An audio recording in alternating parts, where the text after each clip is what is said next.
Assalamualaikum warahmatullahi wabarakatuh.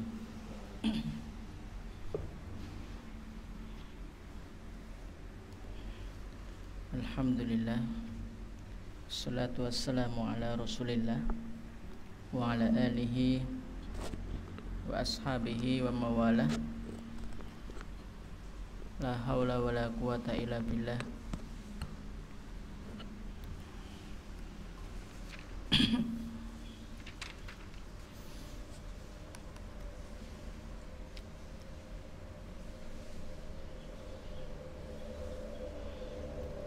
Fadilatut ta'limi, utawi iki iku fadilah mengajarkan ilmu.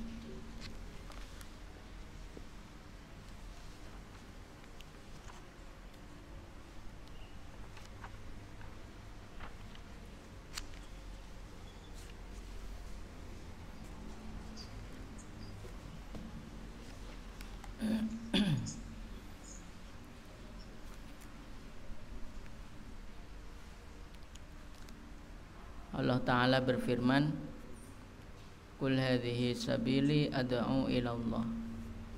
Katakanlah, wahai Muhammad, ini adalah jalanku, aku mengajak kepada Allah.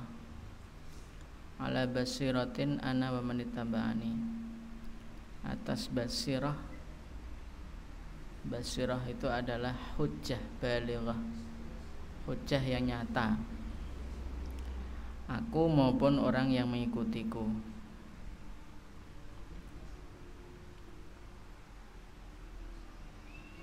Wa an Sahl bin Sa'din, diriwayatkan dari Sahl bin Sa'ad, anna Rasulullah qala li Aliyin, Rasulullah bersabda kepada Ali, wallahi la yahdiyallahu bika rajulan wahidan khairun laka min ayakuna laka humrun na'am. Demi Allah, seandainya Allah memberikan hidayah kepada seseorang dengan perantaramu, itu lebih baik bagimu daripada humrun na'am, yaitu hewan yang paling, unta yang paling dikagumi di bangsa Arab ketika itu humrun na'am.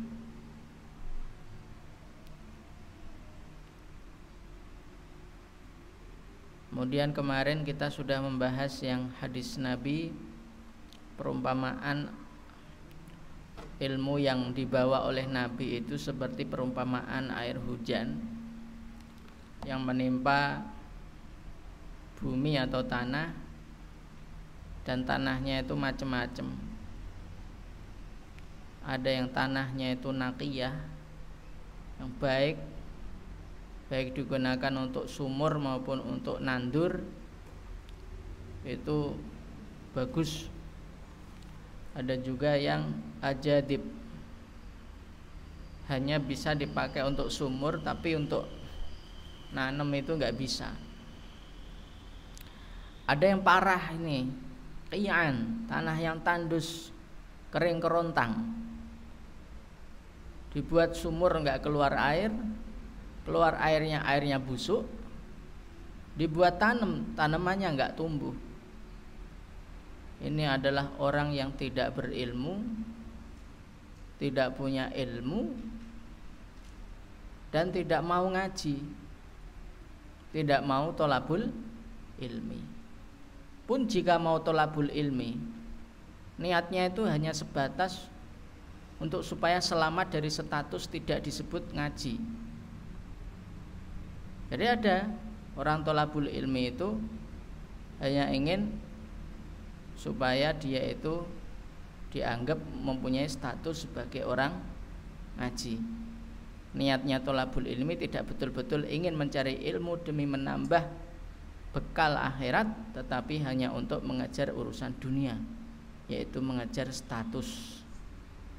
Karena kebetulan lingkungan di sekitarnya itu adalah lingkungan yang mengagung-agungkan tolabul ilmi, sehingga kalau dia tidak ngaji, maka dia tentu status tidak ngaji itu menjadi buruk. Nah dia akhirnya mau ngaji demi mengejar status supaya tidak dianggap nggak ngaji. Nah itu yang jadi masalah. Itu juga qi'an sama sebenarnya. Karena thalabul ilmi itu harus ikhlas, betul-betul ikhlas lillahi ta'ala. Nah ini hadisnya sahih di kitab Bukhari dan Muslim.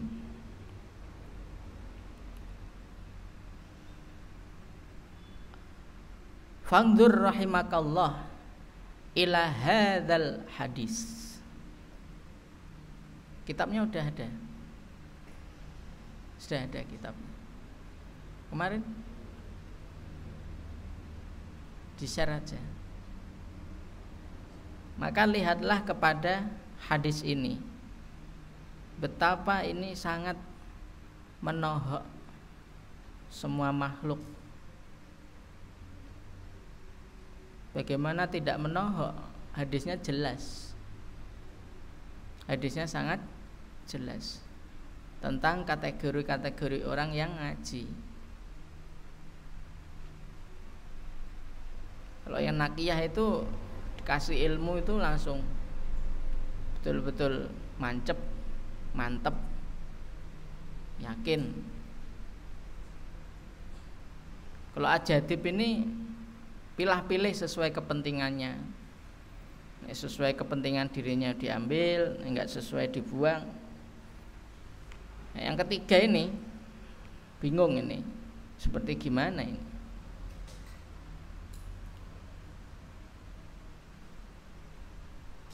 Ya enggak punya niat ini yang ketiga ini. Fa innal fuqaha ulil fahmi kama salil biqa allati qabilatil ma.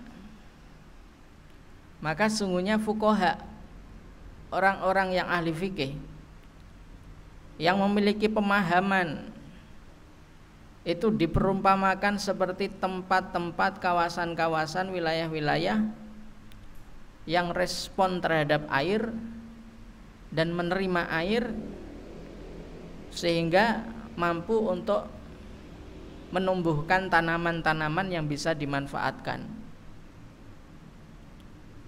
Li'annahum alimu wa fahimu wa farra'u wa 'allamu. Karena mereka berilmu, punya ilmu, mereka paham, terus akhirnya mereka mengajarkan ilmunya itu kepada yang lain. Wa inna amatan naqilin minal muhadditsin alladzina lam yurzaqul fikha wal fahma kama salil ajadib. Sedangkan mayoritas para penukil-penukil yang hanya sekedar ahli hadis, yang tidak diberi pemahaman fikih maupun pemahaman ilmu usul fikih, mereka itu seperti tanah ajadib. Mereka yang menjaga ilmu, tetapi mereka itu ya hanya sekedar menjaga saja, tidak sampai mereka itu memberikan buah yang bisa dipetik, diolah menjadi berbagai macam konsumsi. Makanya ahli hadis itu saklek, rata-rata ahli hadis itu saklek. Nek hadisnya muni ngene, ya wis maksudnya ngono. Padahal tidak semua hadis itu bisa dipakai sebagai hujah hukum. Tidak semua hadis bisa dipakai sebagai hujah hukum. Sering kok Imam Malik itu, yang mana Imam Malik itu ahli hadis, sering kok beliau itu tidak memakai hadis di dalam dalil, padahal hadis merupakan dalil. Imam Syafi'i juga ahli hadis, beliau hafal kitab Muwatta'nya Imam Malik, murid langsung Imam Malik dalam masalah hadis. Itu juga ada beberapa hadis yang tidak dipakainya.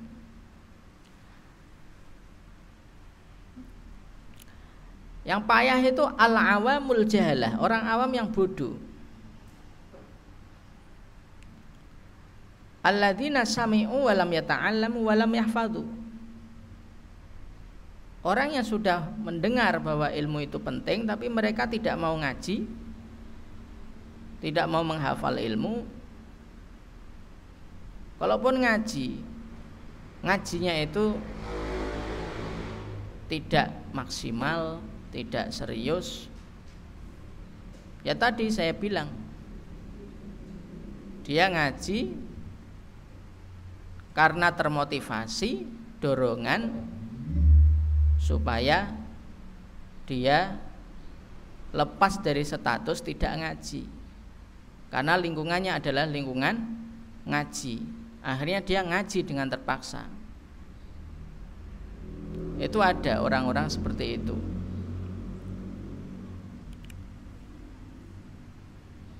An Abdullah bin Amr bin Al-As, diriwayatkan dari Abdullah bin Amr bin As. Qala Rasulullah bersabda, innallaha la yaqbidul ilma intiza'an yantazi'uhu minan nas. Sesungguhnya Allah tidak mencabut ilmu, mengambil ilmu dengan mencabutnya dari manusia, tidak. Jadi misalnya saya belajar ilmu, cara Allah mencabut ilmu itu bukan dengan ilmu diambil Allah dari otak saya, bukan. Tapi dengan cara apa? Ya dipundut itu ulama-ulama yang memiliki kapasitas ilmu. Jadi cara Allah mencabut ilmu dari muka bumi itu bukan mencabut ilmu itu secara langsung dari benak ahli ilmu, tapi dicabutnya itu dengan diwafatkannya ahli ilmu tersebut. Jadi langsung total. Maka ketika ada ulama yang meninggal, disebutkan dalam riwayat, mautul alim mautul alam. Matine alim itu adalah kematian alam juga. Semakin sering kita dengar informasi kabar lelayu dari ulama yang meninggal, ya berarti semakin alam ini itu menjadi mati, menjadi jauh dari cahaya ilmu. Walakin yaqbidul ilma biqabdil ulama. Jadi Allah itu mencabut ilmu itu bukan dengan mencabutnya langsung dari manusia, tetapi dicabutnya itu dengan mencabut nyawanya para ulama. Hatta idza lam yubqi aliman, sehingga ketika Allah tidak menyisakan kembali orang yang alim, sudah tidak ada lagi orang yang alim, ittakhadhan nasu ru'usan juhala. Manusia itu akhirnya akan mengambil pemimpin-pemimpin yang bodoh. Masu'ilu, mereka ditanya, itu pemimpin yang bodoh ini ditanya, aftau bi ghairi ilmin, memberikan fatwanya itu tanpa ilmu, ngawur-ngawuran. Pokoknya angger ditakoni dijawab, angger takoni dijawab, ngawur-ngawuran. Fadallu wa adallu. Akhirnya mereka sesat dan menyesatkan umat manusia karena fatwa sesat yang mereka keluarkan. Itu orang awam itu berani memberikan fatwa. Yang alim selevel Imam Malik saja itu pernah disodorkan kepada beliau itu pertanyaan 40 pertanyaan disodorkan kepada Imam Malik.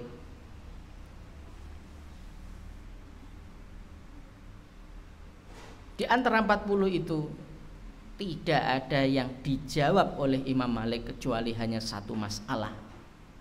Dan itu cerita yang sangat terkenal. Itu Imam Malik loh, itu gurunya Imam Syafi'i, yang masih mambu muridnya tabi'in, yang masih dekat dengan era tabi'in. Itu aja dikasih masalah hanya dijawab satu. Lah ini terus gak ulama, ya toh, fatwanya ngawur-ngawuran. Pokoknya anggar dijawab, anggar ditanya dijawab, anggar ditanya dijawab. Rumangsane nek wis ngono wis dianggap pinter. Yo dianggap pinter ning dunya. Dianggap mumpuni di dunia oleh manusia, tapi di akhirat nanti ususnya brodol karena dia bahkan malaikat, dia del malaikat. Ada itu riwayatnya, hadisnya. Jangan dianggap mudah itu urusan fatwa itu. Jangan dianggap mudah itu urusan memberikan ilmu kepada masyarakat. Sekali kita memberikan informasi yang tidak benar terkait dengan masalah keagamaan kepada masyarakat dan itu keliru, sekali itu pula kita mendapatkan siksa di akhirat. Konsekuensinya besar jadi ulama. Jangan dianggap enteng. Banyak itu orang awam itu maca kitab wis grodal gradul memberikan fatwa. Nah ini fa'aftau bi ghairi ilmin ini. Mereka memberikan fatwa tanpa ilmu. Nauzubillahi min dzalik. Jangan sekali-kali kita bersikap seperti ini. Karena sebenarnya orang yang seperti ini jauh dari ulama. Jauh dari ulama. Sangat jauh dari ulama. Dan bahkan jika itu dilakukan oleh ulama pun itu tanda ulama dunia. Ulama dunia itu tandanya adalah at-tasarru'u ilal fatwa. At-tasarru'u ilal fatwa. Terlalu ambisius untuk memberikan fatwa jawaban masalah agama kepada umat tanpa dasar ilmu, akhirnya menyebarkan informasi keilmuan yang tidak valid, yang tidak bertanggung jawab. Dan jika itu fatwanya dipakai atas dasar kebodohan, dosane itu dosa jariyah. Dosanya itu apa? Dosa jariyah. Jangan dianggap enteng urusan agama ini. Mendinglah kita dianggap bodoh sebodoh-bodohnya, tetapi kita alim di hadapan Allah daripada kita dianggap manusia pinter sebentar-pinternya, tapi kita dianggap bodoh betul di hadapan Allah. Paham ini? Dan bagi pemuda tidak boleh merasa bahwa dirinya itu sudah alim. Tidak boleh. Itu adalah pantangan bagi thalibul ilmi. Sekali thalibul ilmi merasa dirinya itu sudah alim, sudah hancur itu. Hancur. Apa kehancuran yang menimpanya? Yaitu kebodohan demi kebodohan. Man dhanna annahu qad alima faqad jahila. Barang siapa yang menyangka dirinya itu telah alim, telah berada di martabat memberikan fatwa padahal belum waktunya, atau mungkin tidak ada waktu untuk dia menjadi mufti, maka dia berarti telah bodoh sebodoh-bodohnya. Faqad jahila.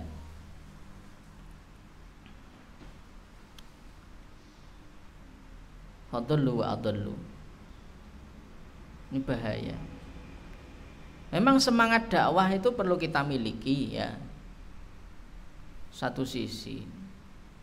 Tapi miris juga ketika dakwah tanpa dasar ilmu. Yang ada itu menyalahkan, itu salah. Padahal dirinya sendiri yang salah. Ada orang yang saking antinya dengan zikir pakai lisan itu. Ada orang zikir pakai lisan langsung disalah-salahkan.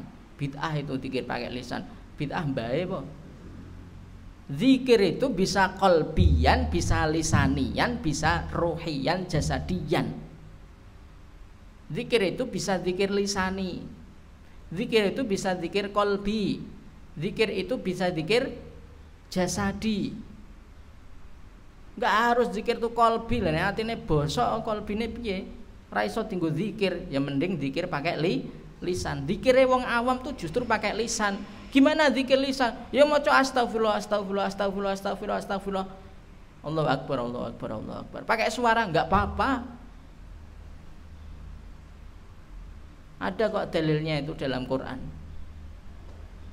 Apa zikir pakai suara. Tadarru'u wa khufyah.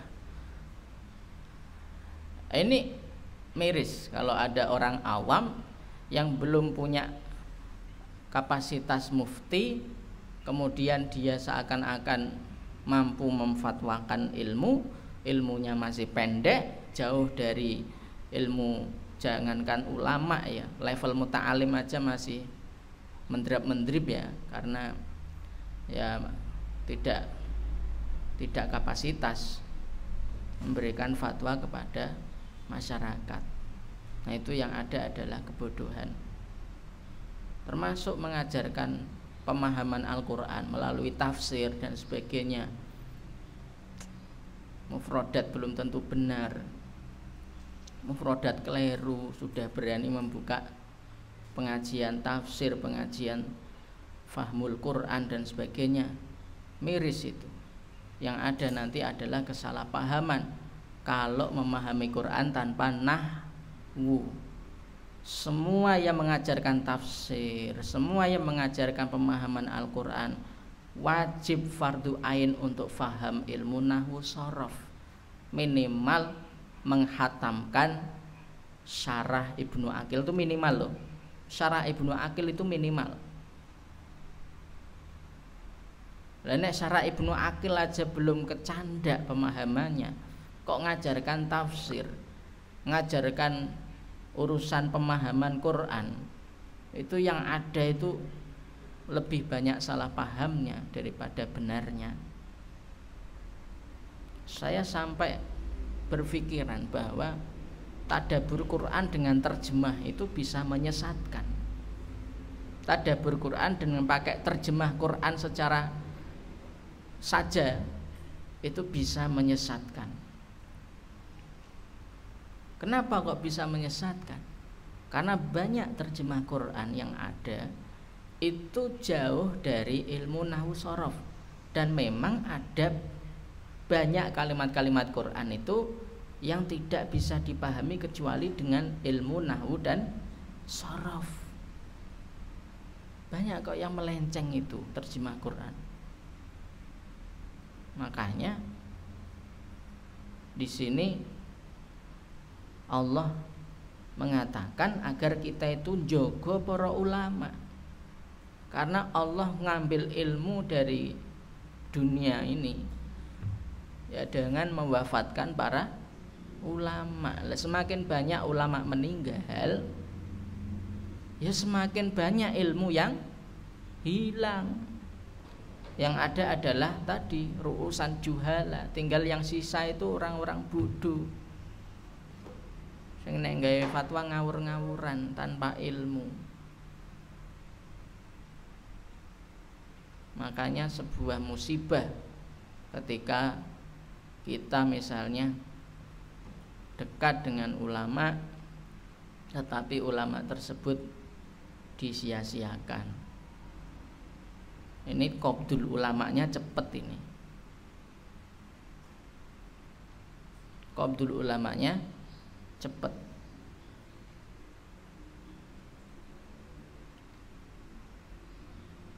Sehingga kalau qabdul ulama cepet, ya cepet pula itu terjadinya juhalan yang bertebaran tadi. Akhirnya ya sesat menyesatkan. Ini hadisnya sahih sekali karena Bukhari Muslim. Nah, ini yang perlu kita pahami terkait dengan fadilatul ulama. Hadis yang selanjutnya adalah hadis Abu Hurairah. Anna Nabiyya qala idza mata nalikane meninggal sapa al insanu menungso ing qata'a mongko pedhot apa amaluhu amale ya insan ila angin min salasin saking telung perkara. Apabila manusia meninggal amalnya itu terputus kecuali dari 3 sumber aja ini. 3 sumber ini. 1 sodakotin jariyatin, sodakoh yang mengalir pahalanya. Sudah saya sering jelaskan, sodakotin jariyatin ini adalah wakaf. Wakaf, karena wakaf itu lillah, miliknya Allah. Jadi kalau wakaf itu sudah nggak ada kepemilikan manusia. Harta kalau kita wakafkan sudah aman itu. Wakaf kepada Allah. Dan wakaf yang paling utama adalah wakaf untuk masjid.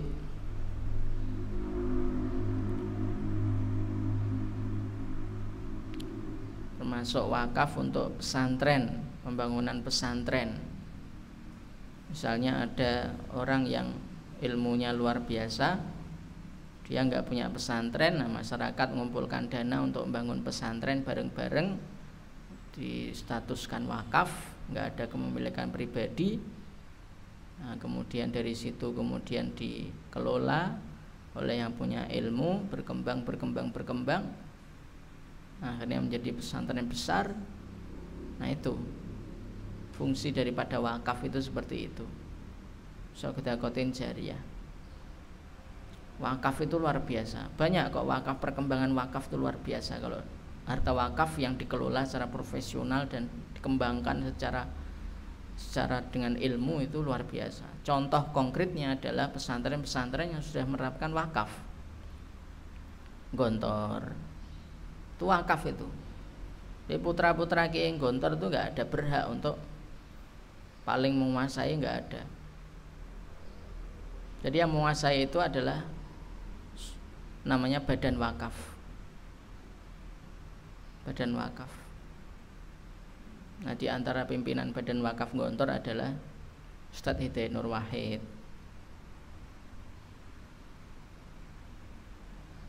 Profesor Din Samsudin, itu ya. Jadi yang menguasai ya alumni-alumni itu. Enggak ada lagi penguasaan dari putra-putrinya pendiri Gontor. Semua sudah diwakafkan. Namun tentu alumni tetap ta'zim dengan para keluarga kiai, sehingga tetap yang mengelola itu adalah perwakilan dari kiai putra-putra yang masih ada. Pendirinya Mbah Zarkashi ya diambil dari terahnya Mbah Zarkashi. Sekarang Kiai Syukri Zarkashi. Dari Kiai Haji Abdullah Sahal ya diambil dari keluarganya, yaitu Kiai Haji Hasan Abdullah Sahal. Jadi begitu. Yang betul-betul tidak camik-camik ya, tidak ngambil bagian dari penerusan pengurus pimpinan Gontor itu yang adalah Kiai Haji Zainuddin. Kiai Zainuddin ini betul-betul dari putra-putranya nggak ada yang Zainuddin Fanani, tidak ada yang betul-betul menjadi pengurus Gontor saat ini, nggak ada. Jadi putranya betul-betul lepas. Nah, itulah jiwa sedekah jariyah yang tertanam dalam diri mereka. Kalau di Jawa Tengah yang berkembang itu ya paling dekat sini ya, yang paling berkembang pesantren wakaf itu adalah Tazakka, daerah Batang, Jawa Tengah. Daerah Batang itu ada pesantren namanya Tazakka, cabang dari Pondok Modern Darussalam Gontor. Pengurusnya Kiai Haji Afza Masyhadi sama adiknya. Terus kayak Ardi Rois nulah pengurusnya. Ya, ada yang bagian luar itu Kiai Haji Afza Masyhadi itu bagian luar, adiknya bagian dalam. Terus ditambah satu yang tidak dari keluarga, karena biasanya kalau adik kakak kan tukaran toh. Nah, kudu ono sing netral. Kudu ono sing netral. Gontor juga gitu sama. Trah Zarkashi dari sekarang Kiai Syukri Zarkashi, trah Mbah Abdullah Sahal, Mbah Hasan Abdullah Sahal, ada yang dari luar. Ada yang dari luar itu. Maksudnya tidak ada terah sama sekali dan betul-betul alumni. Itu adalah pesantren wakaf dan berkembang luar biasa. Nah, ini adalah sedekah jariyah. Kalau digalakkan dan diaplikasikan oleh umat Islam itu luar biasa. Betul-betul dahsyat. Au ilmin yuntafa bih, atau ilmu yang dimanfaatkan, ilmu yang diambil manfaatnya.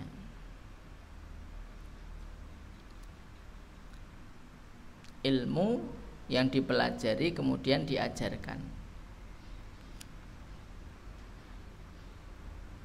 tentu dengan cara yang sesuai tuntunan Rasulullah, tuntunan para ulama.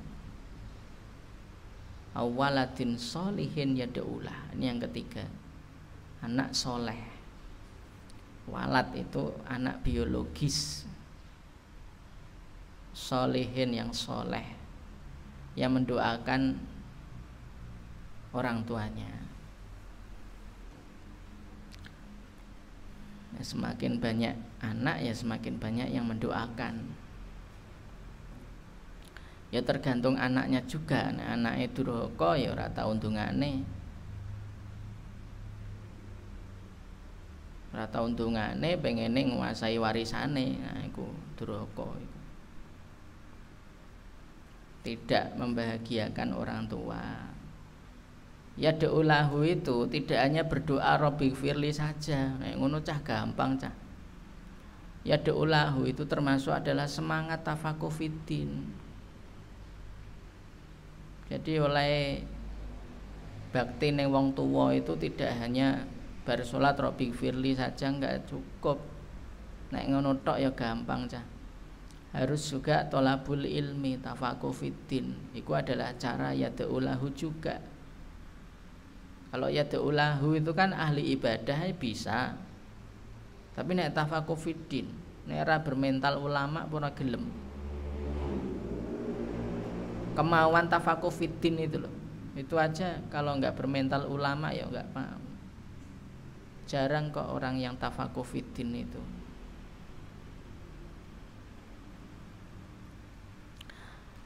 Wa qad ruwiya anin nabi annahu qala. Wa qad ruwiya lan teman-teman den riwayatake anin nabi sanging nabi apa annahu stune ya Kanjeng Nabi ku qala dawuh sapa Kanjeng Nabi rahmatullahi utawi rahmati Allah iku ala khulafai tetep ing atase pira-pira khalifah-khalifahku. Qila den takoni wa man lan iku sapa khulafauka utawi khalifah-khalifah panjenengan qala dawuh sapa Kanjeng Nabi apa sapa Kanjeng Nabi alladzina yaiku wong akeh yuhyuna kang ngurip-ngurip sapa alladzina sunnati ing sunah ingsun wa yu'allimuna lan ngajaraken sapa ya alladzina ha ing sunnati ibadahullah ing pira-pira kawulane Allah. Hadis dhaif. Hadisnya dhaif.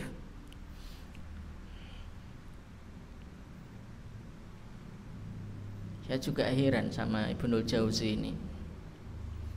Katanya mensterilkan dari dhaif, dari maudhu. Kadang di kitabnya juga masih menukil yang dhaif sama maudhu ini.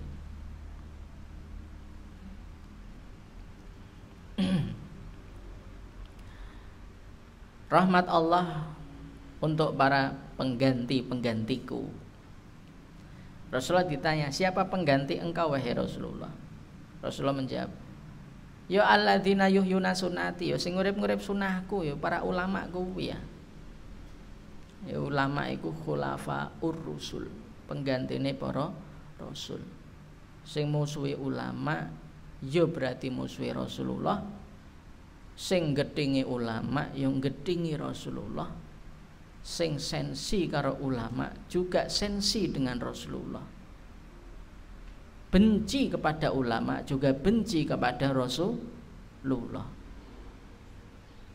Jadi betul-betul disebut khulafa di hadis ini, di hadis lain disebut warosah. Nek bagi saya ya lebih kuat warosah. Nek warosah iki kaya hubungan anak karo wong tua. Iya kan, artinya masih dianggap sebagai famili Rasulullah ulama itu. Jadi memahami warosah itu kan pewaris ya.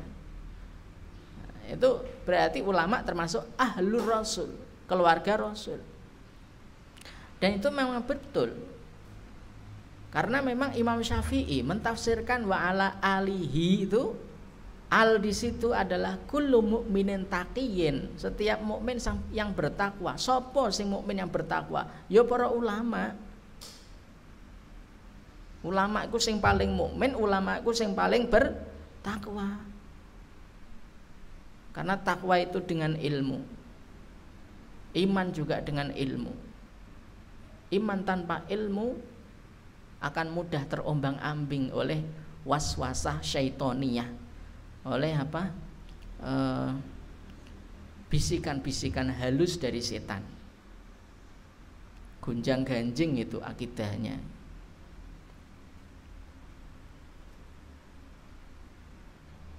Jadi ngurip-ngurip sunnah Rasulullah itu caranya adalah dengan ilmu. Tidak hanya sekedar atributnya aja. Ada orang semangat mengikuti sunnah Rasul cuma atribut tok. Tapi urusan ngaji keset. Jenggote dawu tapi ngaji ya keset. Colone cingkrang mesak dengkul tapi ngajine keset. Iku yo kalau istilah saya ya tazayya biziyi ahli sunnah walaisa minhum, bergaya seperti gayane wong sing paling sunnah padahal jauh dari status mengikuti sunnah. Karena mengikuti sunnah yang paling nyunah itu adalah al-ilmu.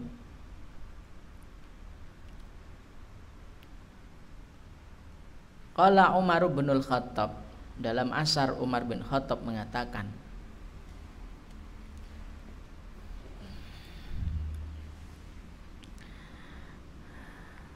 man haddasa bi hadisin fa amila bihi falahu misru ajri dzalikal amal.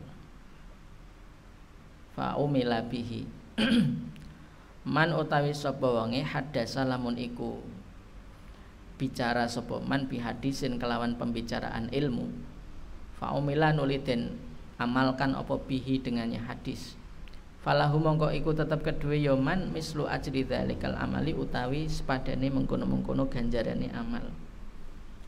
Jadi orang yang bicara dengan ilmu, berbicara tentang ilmu, kemudian ilmu yang dia bicarakan itu diamalkan. Tentu yang dibicarakan adalah ilmu yang berdasarkan apa? Hujjah. Maka dia mendapat pahala pengamalan manusia terhadap pembicaraan ilmu tersebut. Paham maksud ini? Misalnya omong-omong ilmu, diskusi ilmu. Kan mungkin diskusi kan ono sing macem-macem, sing ngrungokne, ono sing bodoh, ono sing setengah bodoh, ono sing rada pinter, ono sing pinter banget itu. Lepas dialog itu ndelalah sing bodoh iki paham terus ngamalke. Nah, kuwi oleh ngamalke itu wong sing duwe ilmu ini juga mendapat pahala dari amal yang dilakukan oleh yang sebelumnya belum paham terus jadi paham itu. Paham nggak maksudnya Umar bin Khattab ini? Itu maksud dari man haddasa bi hadisin. Tentu hadis di sini ya hadis yang berdasarkan ilmu, orang hadis angger-anggeran. Nah, hadis angger-anggeran ya bisa bohong, bisa banyak dusta nanti. Waqala aidon, waqala lan dawuh aidon sapa Umar aidon halemaneh, al ummatu alladzi yu'allimun nasa al khaira. Yang disebut dengan umat terbaik. Jadi orang yang terbaik di antara umat Islam itu sampai disebut al-ummah. Al-ummah kan biasanya komunitas, banyak itu ya. Tapi kalau ini disematkan pada satu pribadi, itu adalah sehebat-hebat umat gitu maksudnya. Kok sadan? Sudah, kita besok lanjutkan terkait dengan al-ummah ini ya. Subhanakallahumma bihamdika asyhadu an la ilaha illa anta astaghfiruka wa atubu ilaik.